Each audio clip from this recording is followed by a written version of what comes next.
ಆತು ಚಲ ಫ್ರೆಂಡ್ಸ್, ಇದೊಂದು BS6 ಇದು LPG ಗಾಡಿ. ಇದು ಯಾರೋ ಫಿಟ್ಟಿಂಗ್ ಟೈಮಲ್ಲಿ ಸ್ವಲ್ಪ ರಾಂಗ್ ಮಾಡಿಬಿಟ್ಟಿದ್ದಾರೆ, ಪಿಕಪ್ ಲಾಕ್ ಆಗಿಬಿಟ್ಟಿದೆ. ಇದನ್ನು ಹಿಂಗೆ ಕುಣಿಸ್ಬಿಟ್ಟಿದ್ದಾರೆ. ಇದನ್ನು ಕುಣಿಸ್ರೆ ಇಂಟೆಕ್ಗೆ ಕರೆಕ್ಟಾಗಿ ಗಾಳಿ ಹೋಗಲ್ಲ, ಗಾಡಿ ಓಡಲ್ಲ, ಆಯಿತಾ. ಪ್ಲಸ್ ಅದು ಹೆಂಗೆ ಕುಣಿಸ್ಬೇಕು ನೋಡಿಸ್ತೀನಿ. ಹಿಂಗೆ ಯಾರೋ ಕುಣಿಸಿ, ಈ ಮಾರ್ಕ್ ಈ ಕಡೆ ಬರಬೇಕು, ಈ ಕಟ್ಟು ಸ್ವಲ್ಪ ನೋಡಬೇಕು ಫಿಟ್ಟಿಂಗ್ ಟೈಮಲ್ಲಿ. ಓಲೆ ಕರೆಕ್ಟಾಗಿ ಸೆಟ್ಟಿಂಗ್ ಆಗಂಗೆ ಕುಣಿಸ್ಕೊಂಡ್ರೆ ಓಕೆ ಅಲ್ವಾ. ನೋಡಿ, ಇದು ಪರ್ಫೆಕ್ಟ್. ಈ ಕಡೆ ಬಂತ ಕಟ್ಟು ಕಾಣಿಸ್ತಾ ಇದೆಯಾ ಇಲ್ಲಿ. ಆ ಕಡೆ ತಿರ್ಸಾಕ್ರೆ ಇಂಟೆಕ್ ಗಾಳಿ ಕರೆಕ್ಟಾಗಿ ಹೋಗಲ್ಲ, ಗಾಡಿನೂ ಓಡಲ್ಲ. ಅದೊಂದು ಕಡೆ ಇರಲಿ. ಫೇಸಿಂಗು ಹೊಗೆ ಹಾಕೊಂಬಿಟ್ಟಿದೆ, ಎಲ್ಲ ಸಿಲ್ಪ್ ಹೆಂಗಾಗಿದೆ ನೋಡಿ. ಹಾಕ್ಸಿನೂ 1.5 ತಿಂಗಳೇನೋ ಆಗಿದೆ ಅಂತ ಇದು. ಇದು ಹಬ್ಬ ಒಂದು ಸಣ್ಣ ಆಗಿಬಿಟ್ಟಿತ್ತು, ಇದು ಡೈರೆಕ್ಟ್ ಚೇಂಜ್ ಆಗಿದೆ. ಕ್ಲಚ್ಚಿದು ಜಾಸ್ತಿ ನಾನು ನೋಡಿಸಲ್ಲ. ಕೆಲವೊಂದು ಗಾಡಿ ಕರೆಕ್ಟ್ ಬಂದ್ಬಿಡುತ್ತೆ, ಕೆಲವೊಂದು ಗಾಡಿ ಪ್ಲಾವ್ರಮ್ ಆಗುತ್ತೆ. ಅದೇನೋ ನಿಮ್ಮ ಐಡಿಯಾ ಪ್ರಕಾರ ನೀವು ಕೆಲಸ ಮಾಡಬೇಕು. ಕ್ಲಚ್ಚು 1 ತಿಂಗಳಿಗೆ ಹೋಗುತ್ತೆ, 15 ದಿವಸಕ್ಕೆ ಹೋಗ್ಬಿಡುತ್ತೆ. ಪ್ಲಸ್ ಇದರಲ್ಲಿ ಇನ್ನೊಂದು ಏನಂದ್ರೆ, ಈ ಥರ ಆಲ್ಟ್ರ್ ಮಾಡಿ ಯಾರು ಹಾಕೋಕ್ಕೆ ಹೋಗಬೇಡಿ.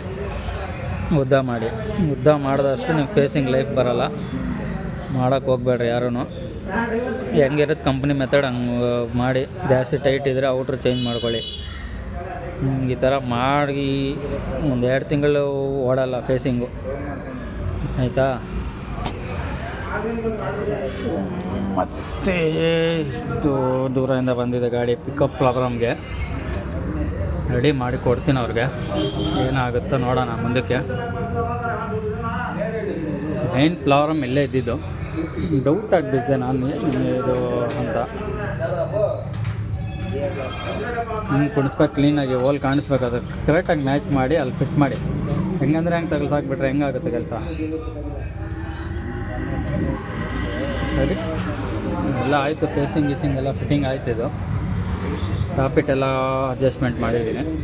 ಎಡ್ಡು ಬೋರ್ ಎಲ್ಲ ಮಾಡಿಸಿದ್ದಾರೆ ಅಂತ. ಇದು ಫಸ್ಟಿಗೆ ಗಾಡಿ ಕರೆಕ್ಟ್ ಇತ್ತು, ಕೆಲಸ ಮಾಡಿದ್ಮೇಲೆ ಈ ರೀತಿ ಆಗ್ತಾ ಇರೋದು. ಓಡಿಸಿ ನೋಡೋಣ. ಏನೋ 55-60 ಮೇಲೆ ಹೋಗ್ತಾ ಇರಲಿಲ್ಲ ಗಾಡಿದು. ಇದು ಯಾವುದಿದು LPG ಇದು. LPG ಹೆಂಗೆ ಓಡಬೇಕು ಗಾಡಿ, ಓಡಿಸಿದ್ದೀನಲ್ಲ ಒಂದೆಲ್ಲ 5-10 ಗಾಡಿ ಹೆಂಗೆ ಓಡುತ್ತವೆ ಅಂತ. ಇದು ಓಡೋಕ್ಕೆ ತಯಾರಿಲ್ಲ. ನೋಡೋಣ ಏನಾಗುತ್ತೆ ಅಂತ. ಅಷ್ಟೇ ಇದೆ ತೊಂದರೆ. ಇದನ್ನು ಗಾಡಿನ ರೆಡಿ ಮಾಡಿ ಕಳಿಸಿದ್ದೆ. ಅರ್ಜೆಂಟಿಗೆ ಗಾಡಿ ಜಾಸ್ತಿ, ಆ ಟೈಮಲ್ಲಿ ಈ ಗಾಡಿ ಜಾಸ್ತಿ, ಅದು ಇದು ಪ್ರಶ್ನೆ ಅಲ್ಲ. ತಪ್ಪಾಗಿದೆ ಅಂದರೆ ತಪ್ಪೇ, ನಮ್ಮಿಂದನೇ ಆಗಿರೋದು ಇದು. ಈ ಕ್ಲಚ್ ವೈರ್ ನೋಡ್ಕೊಳ್ಳಿ, ವೈರ್ಗಳು ನಾನು ಹಾಕಲ್ಲ. ಔಟ್ರು ನೆನ್ನೆ ಸಿಕ್ಕಿಲ್ಲ, ನನ್ನ ಟೈಮ್ ಇರಿಲ್ಲ, ನನ್ನ ಹತ್ರನೂ ಸ್ಟಾಕ್ ಇರಿಲ್ಲ. ವೈರ್ ಹಾಕ್ಬಿಟ್ಟು ಯಾವುದೋ ಗ್ಯಾನ್ದಲ್ಲಿ ಓವರ್ ಕಾನ್ಫಿಡೆನ್ಸ್ ಆಗಿಬಿಟ್ಟಿರೋದು ನನಗೆ. ನೋಡಿ, ವಾಲ್ಡರ್ ಜೊತೆಯಲ್ಲಿ ಹಾಕಿ ಟೈಟ್ ಮಾಡಿಬಿಟ್ಟಿದ್ದೀನಿ. ನನ್ನಿಂದ ತಪ್ಪಾಗಿರೋದಿದು. ಆಯಿಲ್ ಎಲ್ಲ ಹೋಗ್ಬಿಟ್ಟಿದೆ. ಹಂಗೂ ಅವ್ರು ಹಾಕ್ಕೊಂಡು ದೂರ ಗಾಡಿ ಇದು, ವಂಡರ್ಲಾಯಿಂದ ಬಂದಿರೋದು ಗಾಡಿ. ನನಗೆ ಬೇಜಾರಾಯಿತು. ಯಾಕಂದರೆ ಎಲ್ಲರದು ನೋಡಿಸ್ತೀನಿ, ನಮ್ಮದು ನೋಡಿಸ್ಬೇಕಲ್ವಾ. ಪ್ರತಿಯೊಂದು ನಮ್ಮದು ತಪ್ಪಾಗಿರೋದು ನೋಡಿಸ್ತೀನಿ, ಬೇರೆಯವ್ರು ತಪ್ಪಾಗಿರೋದು ನೋಡಿಸ್ತೀನಿ. ಯಾರನ್ನೂ ಬಿಡೋಲ್ಲ, ನನ್ನನ್ನು ನಾನೇ ಬಿಡೋಲ್ಲ. ಓಕೆನಾ. ಈ ಥರ ತಪ್ಪು ನಮ್ಮಿಂದ ಏನು ಮಾಡೋಕ್ಕಾಗುತ್ತೆ. ಆಯಿಲೆಲ್ಲ ನಾನು ಫ್ರೀಯಾಗಿ ಹಾಕ್ಕೊಡ್ತೀನಿ. ನನ್ನಿಂದ ತಪ್ಪಾಗಿರೋದು ತಿದ್ಕೊಬೇಕು, ಇನ್ನೇನು ಬೇರೆ ದಾರಿ ಇಲ್ಲ. ಇದು ಪಿಕಪ್ ಪ್ರಾಬ್ಲಮ್ ಇತ್ತು, ಪಿಕಪ್ ಎಲ್ಲ ಬಂತು. ಮತ್ತೆ ಬಂದ್ಬಿಟ್ಟು ಒಂದು ಟೆಂಪ್ರೇಚರ್ ಸೆನ್ಸರು ರಾಂಗು ಡೇಟಾ ನೋಡಿಸ್ತಾ ಇದೆ. ಅದು ಓವರ್ ಹೀಟಿಂಗ್ ನೋಡಿಸ್ತಾ ಇದೆ. ನನ್ನ ಸ್ಕ್ಯಾನರಲ್ಲಿ 230 ಅಷ್ಟು ಬರಬೇಕದು ಪ್ರೆಸರು, ಇದು ಹೀಟಿಂಗ್ದು. ಇದರಲ್ಲಿ 400 ಮೇಲೆ ನೋಡಿಸ್ತಾ ಇದೆ. ಫೈರಿಂಗ್ ಮಾಡ್ತಾಯಿಲ್ಲ ಇಂಜೆಕ್ಟ್ರ್ ಸರಿಯಾಗಿ. ಬಿಚ್ಚಿ ಓಡಿಸಿದೆ 80+ ಆಗ್ತಾಯಿದೆ ಗಾಡಿ. ಇದು 3 ಜನಕ್ಕೆ ಕುಸ್ಕೊಂಡೆ 80ಗೆ ಹೋಗ್ತಾಯಿದೆ. ಪ್ಲಸ್ಸು ಇದು ತೊಂದರೆ ನಮ್ಮಿಂದ, ಏನು ಮಾಡೋಕ್ಕಾಗಲ್ಲ. ಬಂದರು ಅವರು, ಅದು ಒಂದು ದೊಡ್ಡ ವಿಷಯ. ಬೇರೆ ಹತ್ರ ಹೋಗಿದರೆ ನನ್ನನ್ನು ಒಯ್ಯೋರು ಯಾರಲ್ಲ, ಕರೆಕ್ಟ್ ಅಲ್ವಾ? ಮತ್ತೆ ನನ್ನ ಹತ್ರನೇ ಬಂತು ಗಾಡಿ, ಅದ್ರ ಖುಷಿ ಪಡ್ಬೇಕು ನಾನು. ಓಕೆ ಫ್ರೆಂಡ್ಸ್, ಇದು ರೆಡಿ ಮಾಡ್ತೀನಿ. ಇವಾಗ ರೆಡಿ ಮಾಡಿಬಿಟ್ಟು ಓಡಿಸಿ ತಿರ್ಸಿ ನೋಡಿಸ್ತೀನಿ ನಾನು ನಿಮಗೆ. ನೆನ್ನೆ ಒಂದು ವೀಡಿಯೋ ಹಾಕಿದೆ, ಯಾವುದು ಇದು ಉಲ್ಟಾ ಹಾಕ್ಬಿಟ್ಟಿದ್ರು ಅಂತ. ಇವತ್ತು ನನ್ನಿಂದ ಆಗಿರೋ ತಪ್ಪನ್ನು ನಾನು ನೋಡಿಸ್ತಾ ಇದ್ದೀನಿ. ಗಾಡಿವರೆಗೂ ನೋಡಿಸಿದೆ, ಇಲ್ಲಿಂದನೇ ಲೀಕೇಜ್ ಆಗ್ತಾ ಇರೋದು ನೋಡಿ ನನ್ನಿಂದ ತಪ್ಪಾಗಿದೆ ಅಂತ.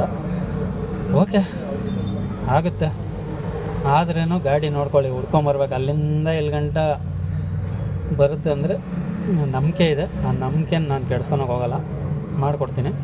ಆಯಿಲ್ ಗಿಲ್ಲೆಲ್ಲ ತಿರ್ಗಾ ಚೇಂಜ್ ಮಾಡಿ ಅವ್ರಿಗೆ 7 ಲೀಟ್ರ್ ಆಯಿಲ್ ಹಾಕಿ, ನನ್ನಿಂದ ಏನು 600-700 ರೂಪಾಯಿ ನಾನೇನು ಹಾಳಾಗಲ್ಲ. ಹೇಳೋದು ಹುಡ್ಕೊಂಬಂದ್ರಲ್ಲ, ಅದು ಪ್ರೀತಿ. ಥ್ಯಾಂಕ್ಸ್ ಗಾಡಿ ಅವ್ರಿಗೆ ಬಂದಿದ್ದೆ. ಓಕೆ, ರೆಡಿ ಮಾಡ್ತೀನಿ. ಇದು ರೆಡಿ ಮಾಡಿಸ್ಬಿಟ್ಟು ನೋಡಿಸ್ತೀನಿ ನಿಮಗೆ. ಇದು ಗಾಡಿ ಎಲ್ಲ ಸೊರೋಯ್ತು, ಪಿಕಪ್ಪು ಬಂದಿದೆ. ಫಸ್ಟಿಗೆ ಇವಾಗ ತುಂಬ ವ್ಯತ್ಯಾಸ ಇದೆ, ಅಂದರೆ ಆ ರೇಂಜಿಗಿಲ್ಲ ಇದು. ಗಾಡಿ ಓಡಿಸೋರು ಕರೆಕ್ಟಾಗಿರುತ್ತೆ, ಅಂದರೆ ನನಗೆ ಸ್ಯಾಟಿಸ್ಫ್ಯಾಕ್ಷನ್ ಇಲ್ಲ ಈ ಗಾಡಿ. ಯಾಕಂದರೆ ಒಂದು ಕೋಡ್ ಬರ್ತಾಯಿದೆ ಮಾಲ್ ಫಂಕ್ಷನ್ದು. ಆ ಕೋಡ್ ಬಂದು ಯಾವುದೇ ಸೆನ್ಸರ್ ರಿಲೇಟೆಡ್ ಕೋಡ್ ಅಲ್ಲ, ಅದು ECU ಪ್ರಾಬ್ಲಮ್. ಇದರಲ್ಲಿ ಚೆಕ್ ಲೈಟ್ ಬರ್ತಾಯಿಲ್ಲ ಮೇಯ್ನು. ಗಾಡಿ ಬಂದ್ಬಿಟ್ಟು ಪ್ರಾಪರಾಗಿ ಅಂದರೆ ಅದು ಓಡಬೇಕು, ಆ ರೇಂಜಿಗೆ ಓಡ್ತಾಯಿಲ್ಲ. ಹೋಗ್ತಾಯಿದೆ 75, 80+ ಆಗ್ತಾಯಿದೆ, ಅಂದರೆ ಆ ರೇಂಜ್ ಇಲ್ಲ ಗಾಡಿ. ಅಂದರೆ ಎರೇಸು ಆಗ್ತಾಯಿಲ್ಲ ಕೋಡದು. ಕೋಡ್ ಎರೇಸ್ ಮಾಡಿ ನೋಡಿದೆ, ಯಾವುದೇ ರೀತಿ ಚೆಕ್ ಲೈಟ್ ಇಲ್ಲ ಗಾಡಿನಲ್ಲಿ. ಇದು ECM ಓಲ್ಡು. ಯಾವ ಥರ ಓಲ್ಡ್ ಅಂದರೆ ಇದು ಎಲ್ಲಿ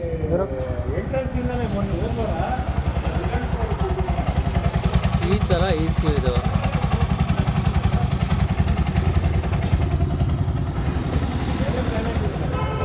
ಇದೆ ಲೀಕೇಜ್ ಪ್ಯಾಕೇಜ್ ಎಲ್ಲ ಯಾವುದೇ ಥರ ಇಲ್ಲ. ಹಳೆ ಆಯಿಲ್ ಇದೆ, ಎಲ್ಲ ಹೋಗುತ್ತೆ. ಔಟ್ರ್ ಚೇಂಜ್ ಆಯಿತು, ಯಾವುದೇ ರೀತಿ ಆಯಿಲ್ ಹಳೇದು ಬರ್ತಾಯಿದೆ. ಸ್ವಲ್ಪ ಓಡಿದ್ರೆ ಸರೋಗ್ಬಿಡುತ್ತೆ.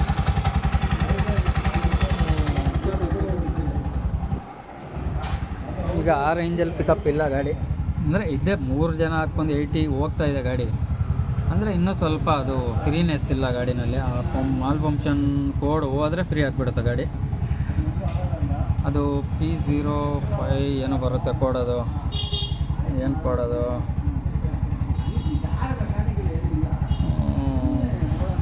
ಕೋಡ್ ಬಂದು ಅದು ಮಾಲ್ ಫಂಕ್ಷನ್ ಕೋಡ್ ಮಾಡ್ಕೋಗ್ಬಿಟ್ಟೆ. ಅದಿರಲಿ, ಹೋಗಿದೆ ಅಂದರೆ ಹೋಗಿದೆ ಅಷ್ಟೇ. ಅದನ್ನು ಟ್ರಾನ್ಸ್ಲೇಷನ್ ಮಾಡಿ ಕೂತ್ಕೊಳಕ್ಕಾಗಲ್ಲ. ECUದೇ ಅದು ಹೊರಗೋಗಿದೆ. ಫಸ್ಟ್ಗೆ ಇವಾಗ ತುಂಬ ವ್ಯತ್ಯಾಸ ಇದೆ ಪಿಕಪ್ಪಲ್ಲಿ. ಅಂದರೆ ಕೇಳಿಸ್ತೀನಿ ಕಸ್ಟಮರ್ಗೆ. ಅದೇನೋ ಮುಖ ನೋಡಿಸ್ಬೇಡ ಅಂತ ಇದ್ದಾರೆ. ಯಾರ್ದನ ಡಿಸ್ಟಿಕ್ ತಗೊಳ್ಬಿಡುತ್ತೋ ಏನೋ ಯಜಮಾನ್ರಿಗೆ ಗೊತ್ತಿಲ್ಲ. ಆದರೆ ಇರುತ್ತೆ ಸ್ವಲ್ಪ. ಯಾಕೆ ಸುಮ್ಮನೆ ನಾವು ಅವ್ರು ಬೇಜಾರು ಮಾಡೋದು ಬೇಡ. ಫಸ್ಟ್ಗೆ ಇವಾಗ ಫಸ್ಟು ನಮ್ಮದು 30 ಮೇಲೆ ಹೋಗ್ತಾ ಇರಲಿಲ್ಲ, ಆರಾಮಾಗಿ ಹೋಗ್ತಾ ಇದೆ 80ಕ್ಕೆ ಹೋಗ್ತಾ ಇದೆ. ಅಂದರೆ ಬಿಡಿ ಮಕ ನೋಡಿಸ್ತಾ ಇಲ್ಲ, ನಾನು ನೋಡಿಸ್ತಾ ಇಲ್ಲ. ಬಿಡೋಣ, ತಲೆ ಕೆಡಿಸ್ಕೊಬೇಡ, ಬೇಜಾರು ಮಾಡ್ಕೊಬೇಡ. ಕೆಲವು ಜಾಗದಲ್ಲಿ ಇರ್ತಾರೆ ಪಾಪ, ಹೋದ್ರೆ ಅವ್ರು ಕೆಲಸ ಮಾಡಲ್ಲ. ಹಂಗೆಲ್ಲ ಮಾಡೋಕ್ಕೆ ಹೋಗ್ಬೇಡ್ರಪ್ಪ, ಕೆಲಸ ಮಾಡಿಕೊಡ್ರಿ. ನನ್ನ ಫ್ಲವರಮ್ಮೇ ನೋಡಿಸ್ತೀನಿ ನಾನು ಡೈರೆಕ್ಟಾಗಿ. ಹಾಂ, ಓಡ್ತಾ ಇದೆ ಅಂದರೆ ಆ ರೇಂಜ್ಗಿಲ್ಲ, ನನ್ನ ರೇಂಜ್ಗಿಲ್ಲ ಅದು. ರೇಂಜಿಗಿಲ್ಲ ಅಂತ ಇದ್ರೆ ನಮಗೆ ಚೆನ್ನಾಗಿದೆ, ನಿಮಗೆ ಚೆನ್ನಾಗಿದೆ, ನನಗೆ ಚೆನ್ನಾಗಿಲ್ಲ ಅದು. ಅದು ECU ಹೇಳಿದ್ದೀನಲ್ವ, ಅದನ್ನು ಕೇಳಿ ನೋಡಿ. ಇಲ್ಲಾಂದರೆ ಹೋಗಿ ಒಂದ್ಕಿತ ಬೇರೆ ಜಾಗದಲ್ಲೂ ಚೆಕ್ ಮಾಡಿಸಿ, ಏನೋ ಅಲ್ಲೂ ಸಾಲ್ವ್ ಆದರೆ ಸಾಲ್ವ್ ಮಾಡ್ಕೊಳ್ಳಿ. ಇಲ್ಲಾಂದರೆ ECU ಅಂತೂ ಚೇಂಜ್ ಮಾಡಲೇಬೇಕು ನನ್ನ ಅನಿಸೋ ಪ್ರಕಾರ. ಮತ್ತೆ ನೋಡೋಣ, ಬೇರೆಯವ್ರ ಕೈಯಲ್ಲಿ ಏನಾನ ಆದರೆ ನಿಮ್ಮ ಅದೃಷ್ಟ, ನನ್ನ ದುರಾದೃಷ್ಟ. ನಾನು ರಾಂಗ್ ಇನ್ಫಾರ್ಮೇಷನ್ ಕೊಟ್ಟಿರ್ತೀನಿ. ನಾಡ್ದೇನಾದ್ರು ಬಂದರೆ ಗಾಡಿ ಬೇರೆ ಗಾಡಿ ಇದ್ದಿದ್ರೆ ಅದೇ ECMದು ಆಗಿಬಿಡ್ತಾ ಇದೆ.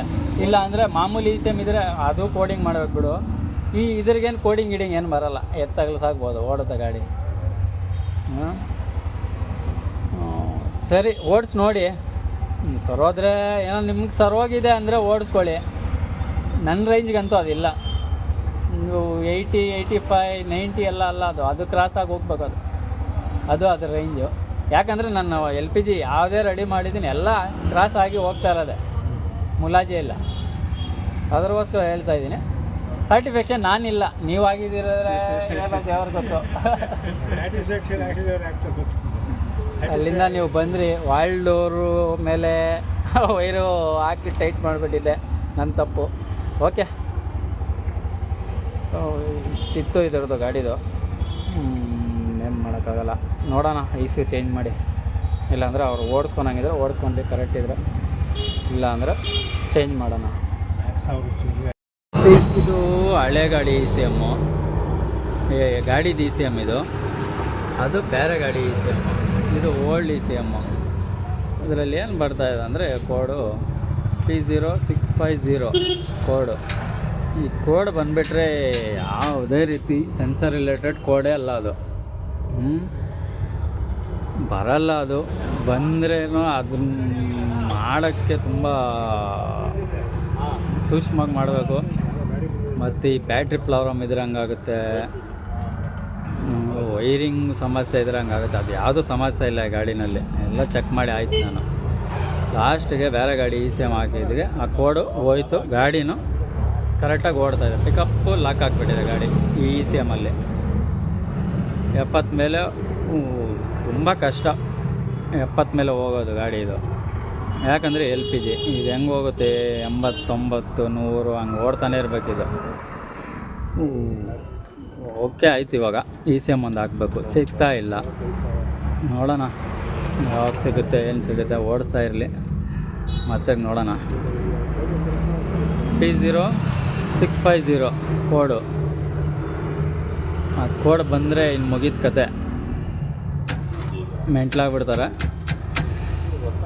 ECM ಚೇಂಜ್ ಮಾಡಿ ಗೊತ್ತಾಗ್ಬಿಡ್ತು. ಕರೆಕ್ಟ್ ಇದೆ ಇವಾಗ, ಯಾವುದೂ ಕೋಡ್ ಬರ್ತಾಯಿಲ್ಲ. ಈ ECM ECMಗೆ ಹಾಕಿದ ತಕ್ಷಣ ಕೋಡ್ ಬರುತ್ತೆ. ಬೇರೆ ECMಲ್ಲಿ ಆ ಕೋಡ್ ಬರ್ತಾಯಿಲ್ಲ. ಓಕೆ ಇದೆ ಪಿಕಪ್ ಎಲ್ಲ. ಇವಾಗ ನಾನು ಹೇಳಿದ್ದು ನಿಜ ಆಯಿತಾ, ಸುಳ್ಳಾಯ್ತಾ? ನಿಜ ಆಯಿತು. ಪಕ್ಕಲ್ಲ. ಬೇರೆ ಕಡೆ ರಾಕೆಟ್ ಹೋದಂಗೆ ಹೋಗ್ತಾ ಇದೆ, ಇನ್ನೊಂದು ಕಡೆ ಕಚ್ಚಿ ತಿಂಗಳಿಗೆ ಹೋಗ್ತಾ ಇದೆ. ಪಕ್ಕ 100% ಆಗೋಯ್ತಲ್ಲ. ನಮ್ಮ ಕೆಲಸ ಬರುತ್ತೆ ಸರ್.